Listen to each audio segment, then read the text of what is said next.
Fatos e versões. O que vai impactar a sua vida agora no Café com Política.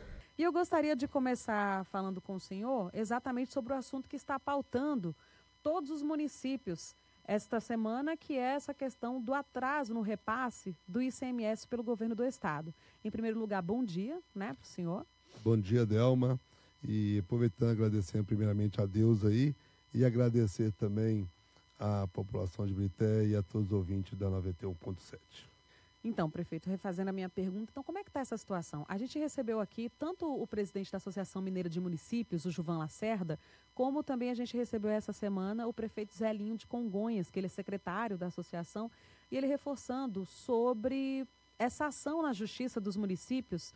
A última vez que a gente noticiou, já eram 80 municípios entrando na Justiça contra o Estado para reaver os recursos do ICMS. E Birité está entre essas prefeituras que estão tentando reaver esses recursos? Sim, com certeza. Acho que a maioria todos os municípios estão com esse problema.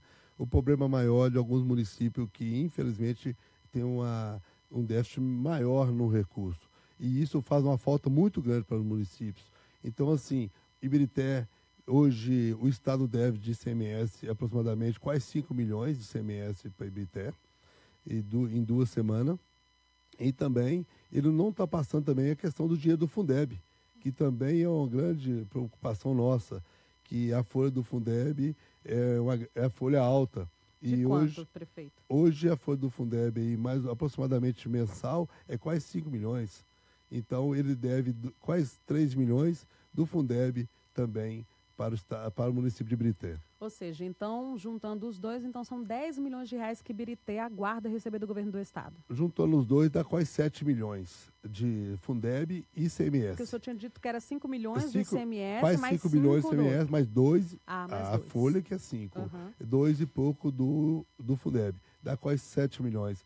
E mais 8 milhões e pouco da saúde ainda fora. Então, hoje o estado deve para o município de Birité 15 milhões aproximadamente. E como é que o senhor tem feito, prefeito, diante dessa falta de recursos? Porque 15 milhões é muito dinheiro, né? E tudo bem, os dinheiros eles são divididos de acordo com cada área e tal, mas como é que o senhor tem feito para compensar diante dessa falta do repasse? Graças a Deus, Deus me deu a sabedoria de assim que nós entramos na gestão a partir de janeiro, nós tínhamos muitos salários altos na prefeitura, de qual eu comecei a baixar todo o salário de todo mundo. Tirei todas as gratificações, inclusive o salário meu, do vice-prefeito e do secretário, eu abaixei 20% do salário de todos nós, para que nós pudéssemos ajustar as contas. E nisso, no final do ano, ainda tivemos um imprevisto da gestão de qual perdeu, passasse num projeto na Câmara de qual aumentou muito a questão dos professores, que era o módulo 20, passou para o módulo 16. Isso me onerando mais ou menos quase que 400 funcionários a mais. E isso gerou um impacto aí de mais ou menos uns 800 mil reais mês. Então, com esse abaixado questão de salário e tudo, eu consegui, nesse momento, adequar o valor, ou seja, de uma folha da gestão anterior, aproximadamente aí de 900 a 1 milhão, eu abaixei, e nisso, com esse impacto que subiu a educação, eu cheguei a igualar. Então, com as outras economias, graças a Deus, o município de Birité hoje está com a sua folha em dia.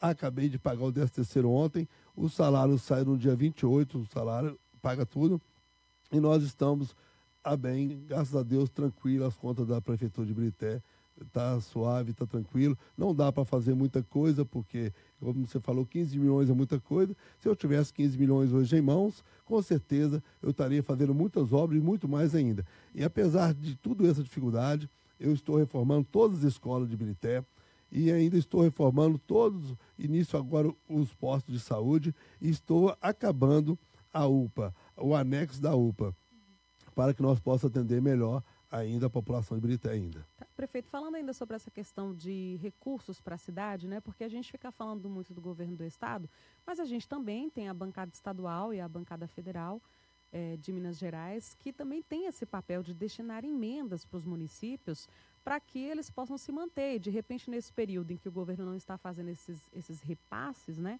Aí eu te pergunto, como é que está Por exemplo, nós temos lá dois deputados com grande influência em Ibirité, né, da família Pinheiro, que inclusive tinha a prefeitura do município antes do senhor ganhar na última eleição. Como é que está isso? Essa questão eleitoral, ela influencia ou os recursos estão chegando para a cidade? Realmente, algumas coisas dessas questões políticas, né, entre a esfera estadual e federal, ela sim acaba afetando sim. Para você ter eu estava vindo aqui agora, um cidadão postou lá no Hospital de Ibirité, uma senhora de 81 anos, de qual está lá acamada, assim, infelizmente chegou ao hospital por ter pouco recurso, ainda faltando a emenda do Estado, agora eu falei que deve quase 9 milhões para nós. E aí o que acontece? Esse cidadão postou uma senhora de 81 anos. E eu estou com um pedido de habilitação do meu CTI e do meu bloco cirúrgico lá dentro do Ministério da Saúde, em Brasília, e um deputado federal que é do município, que era para estar nos ajudando, ele foi lá e travou isso, porque o secretário, que é o Francisco, que é abaixo do ministro, que foi indicado por ele, lá em Brasília, ele simplesmente travou, porque ele foi indicado por ele. E eu fico chateado com isso, porque isso, para mim, era um dinheiro que eu queria montar o que mais eu tenho de gargalo na saúde de Ibirité. O que é? É a ortopedia. A ortopedia, porque me dá maior gargalo. Porque as pessoas, eu não tenho condições de fazer cirurgia em Ibirité, e as pessoas, às vezes, ficam realmente sofrendo. Isso me incomoda muito, mas eu não tenho condições de atender do jeito que eu queria atender. Por causa desse recurso, que um deputado federal, que é da cidade de Ibirité, que não deixa liberar o recurso para mim. Inclusive, eu fico chateado com a situação, porque não está me prejudicando a mim, está prejudicando as pessoas que lá poderiam ser atendidas melhor. Então, assim, esses anseios, infelizmente, a gente vai ter sempre na política pessoas que não pensam no bem-estar da população, mas pensam em si próprio, às vezes, de me prejudicar para amanhã voltar para o meu lugar. Mas eu estou com Deus, vou trabalhar muito por isso. Tem um amigo meu, o deputado federal Luiz Tibério, me ajuda muito em Brasília, me dá um recurso muito bons lá. Hoje é o que me salva em Ibirité com alguns recursos dele, e alguns dos deputados estaduais que me ajudam também. Infelizmente, o recurso do deputado estadual é menos, muito menos do que o federal. Então, assim, com toda essa dificuldade, acredito que nós vamos chegar ano que vem, vamos vencer essas barreiras, e se Deus quiser, pode ter certeza, eu quero acabar com o anseio da população, que é essa questão de estar fazendo aí, ou seja, a questão da ortopedia na nossa cidade de Ibirité. E para você ter uma ideia, eu tinha lá no Ibirité muitas máquinas paradas. Hoje nós estamos com a ala para inaugurar agora e pô, tomografia computadorizada. Nós temos lá hoje uma máquina que vai fazer o raio-x de ossos, que é a osteoporose. Então, sim, essa ala de máquinas estavam parada, hoje em Ibirité já funciona, inclusive não funcionava o bloco cirúrgico, e hoje nós já fazemos cirurgia de cataratas dentro do nosso município, que não fazia antes, nunca fez em Ibirité. Nós fazemos hoje de varizes, então, assim, muitas outras cirurgias que nunca fazia. Agora eu estou pedindo, se Deus quiser, ano que vem, nós vamos pôr em dia. Ok, gente, para você que está ligando o rádio agora, nós estamos conversando aqui com o prefeito de Ibirité, William Parreira, que é do PTC. E, prefeito, o senhor falou agora há pouco sobre essas questões aí da saúde, mas Ibirité está aqui, faz divisa com Contagem, Betim, Belo Horizonte, quer dizer, e a gente vê uma insegurança muito grande desses municípios aqui na região metropolitana como um todo. Como é que está a situação lá em Ibirité? A cidade também tem sofrido muito com essa questão de insegurança, e o que é que o senhor tem feito para amenizar isso? Segurança, você fala em questão da saúde? Não, insegurança de uma forma geral na cidade. No caso, a gente estava falando de saúde e falando desses problemas da região metropolitana. A insegurança, no caso de uma forma geral, é um deles. Ibirité sofre desse mal também? Infelizmente os municípios estão todos sofrendo, né, nessa questão da insegurança em várias áreas, né? E na área de segurança, falando de segurança, que é segurança de segurança, Ibirité hoje tem um comando muito bom, que é do Tenente Coronel Gilmar, que ele tem toda a vibração de fazer a área de segurança nossa muito boa. E as outras de segurança, de questão de gestão, eu falo com toda tranquilidade. Ibirité está sendo bem avaliada na questão de trabalho. Infelizmente, nós, às vezes, temos muita dificuldade de atender o anseio geral da população, né, devido até mesmo aos recursos nossos hoje, que, em geral, caiu muito, muito mesmo. E sim, eu acho que em questão de insegurança, a Ibirité está bem controlada, está tranquila. Falando um pouco agora sobre esse trabalho entre o Executivo e o Legislativo em Ibirité. Como é que está a relação do senhor com a Câmara Municipal? A Câmara já era para ter entrado em recesso parlamentar, mas ainda está com os trabalhos aí encaminhando exatamente porque tem projetos que o senhor mandou para lá agora. Que projetos são esses, prefeito? Por que isso acabou adiando um pouco o recesso parlamentar da Câmara Municipal?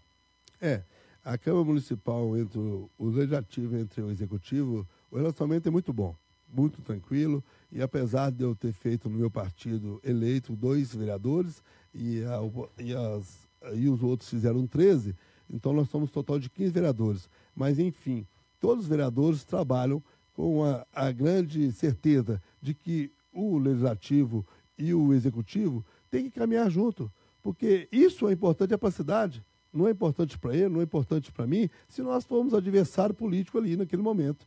Porque cada um tem seu papel, e eles fazem o papel deles muito bem feito, que é legislar e fiscalizar, e eu faço o meu, que é a ética e a moral e a certeza de fazer o melhor para o município. Então, nós estamos tranquilos, eles não medem esforços para fazer esse trabalho que eles fazem bem feito.